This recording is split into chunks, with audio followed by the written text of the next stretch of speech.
Welcome to yet another episode of Shabeel Appeals. Today I'm here with you to answer the question of Mr. Abdul Sattar, Finance and Logistics Manager of Altika Packaging LLC, Dubai.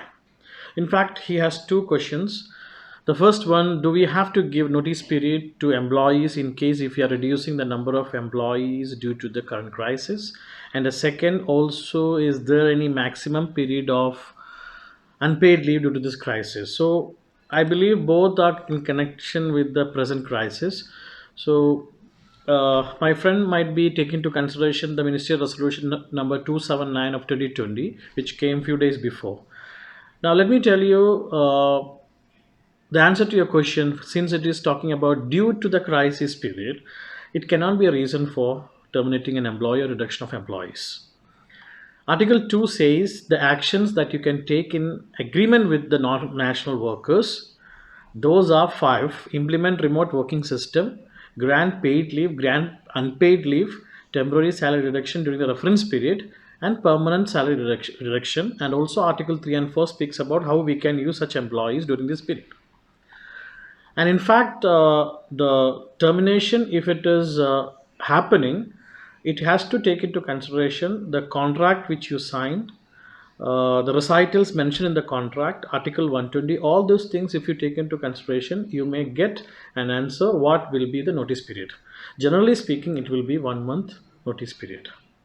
Now, at this point of time, if you are doing the termination, you would need to be taken into consideration Article 60 as well, because when an employee is on leave, you cannot terminate. That is what UAE labor law says. Second, it's a right of an employee to have 1 month notice. So those things you have to take into consideration.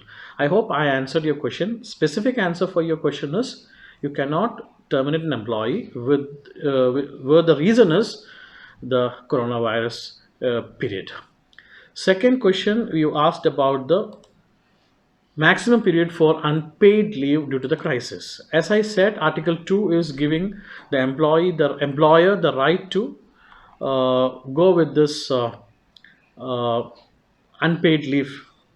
Now, it speaks about not the period, but rather Article 1 specifically says during the period of application of the precautionary measures to curb the spread of novel coronavirus, which means this resolution which came into place for this period only, which is we mentioned as coronavirus period. Now if you see the reduction uh, options in the articles, which has specifically mentioned in article 5 and 6, which they have mentioned clearly that whichever period is completing first, that you have mentioned in the additional supplement which you added to the contract for this purpose, reducing the salary or unpaid, whichever period is completing first, you have to take into consideration that. I hope I answered both your question. Thank you very much.